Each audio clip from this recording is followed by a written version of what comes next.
যেমন হযরতে ইউসুফ আলাইহিস সালামের নাম শুনছেন না? কেমন ছিলেন? আমার মতন কালো? কেমন ছিলেন? কেমন সুন্দর? আমাদের নবী আলাইহিস সালাম ছাড়া এই হিসাব আলাদা। আল্লাহ তাআলা হযরত ইউসুফের মতো এমন সুন্দর মানুষ আর বানান নাই, বানাবেন না। দুনিয়ার মধ্যে সবচাইতে সুন্দর মানুষ তবে আমাদের নবী সাল্লাল্লাহু আলাইহি সাল্লাম। আমাদের নবীর হিসাব আলাদা। সবচাইতে সুন্দর হযরত ইউসুফ। মানুষ সুন্দর হলে দুষ্ট লোকের নজর পড়ে। মিশরের গভর্নর যার বাড়িতে হযরত ইউসুফ থাকেন, গভর্নরের স্ত্রী জুলাইখা, নাম তো জানেন আপনারা, তাই না? অনেক গল্প শুনছেন, এগুলো আপনারা জানিয়ে নি। জুলাইখা পাগল হয়েছে হযরত ইউসুফের সৌন্দর্যে। আচ্ছা, এইভাবে ঠেললে হবে না। ওই গ্রুপে আসতে এদিক দিয়ে চিপা দিয়ে ঢুকায়, এদিক দিয়ে পাঠায় দেন। এদিক দিয়ে একটা লোল তৈরি করেন। লোলনি কয়, বলে গেছি আর রাস্তা কয়েক না, লোল তৈরি করে পানির মতন এই দিয়ে পাচার করে দেন। আর নালা কয় না, আমি মালা খালার পুত, নালা কয়, লোল কয়। আচ্ছা বাস, আপনারা দিকে তাকান। কাজের লোকরা কাজ করুক, শোনার লোকরা শুনুক, বলার লোক বলতে থাকুক। হযরতে ইউসুফের সৌন্দর্য জুলাইখা পাগল হইয়া নানান সময়ে কুপ্রস্তাব দিস। হযরতে ইউসুফ এটা প্রত্যাখ্যান করেছেন। একদিন জুলাইখা কি করছে, অস্থির হইয়া বান্দিরে দিয়া হযরতে ইউসুফকে একদম অন্দর মহলে খবর দিয়া নিছেন। কত অন্দর মহল? মুফাসসিররা লেখেন 7টা দরজা পাড়ি দিছেন। কয় দরজা? 7 দরজা পাড়ি দিয়া ঘর যেইটা, এটাকে একদম কাছাকাছি রাখে ভিতরে। ভেতরে ঢুকায়া জুলাইখা বান্দিরে কি বলল, তুমি একটা কাজ করো, দরজা বাহির দিয়া বন্ধ করে বাহিরের দিকে চলে যাও। একটু সূক্ষ্ম কথা, দরজা কোন দিক দিয়ে বন্ধ করতে বলছেন? এটা মনে রেখেন, দরজা কোন দিক দিয়ে বন্ধ? বাহির দিয়া, ভিতর দিয়া। ভিতর দিয়া বন্ধ করলে তো দরজা একটা বন্ধ করলেই বান্দি আটকে যাবে। এই সূক্ষ্ম বিষয়টা বোঝার জিনিস। ভিতর দিয়া যদি বন্ধ করে, বান্দি আর বের হইতে পারবে? কথা বলেন না তো। বন্ধ করতে বলছে কোন দিক দিয়া?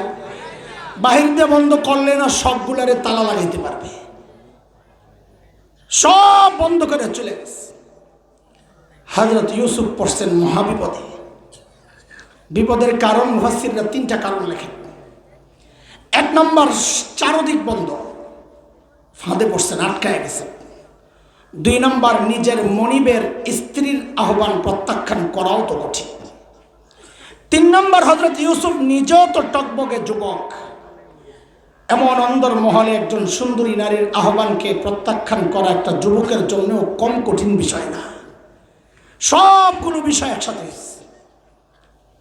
আল্লাহ তাআলা এই প্রসঙ্গটা এনেছেন সূরা ইউসুফে 12 নম্বর পারা 23, 24, 25, 26, 27 এই আয়াতগুলোতে পুরো প্রসঙ্গটা আল্লাহ এনে কি বলেন? আল্লাহ বলেন, وراودته التي هو في بيتها عن نفسه وغلقت الأبواب وقالت هيت لك قال معاذ الله إنه ربي أحسن مثواي إنه لا يفلح الظالمون।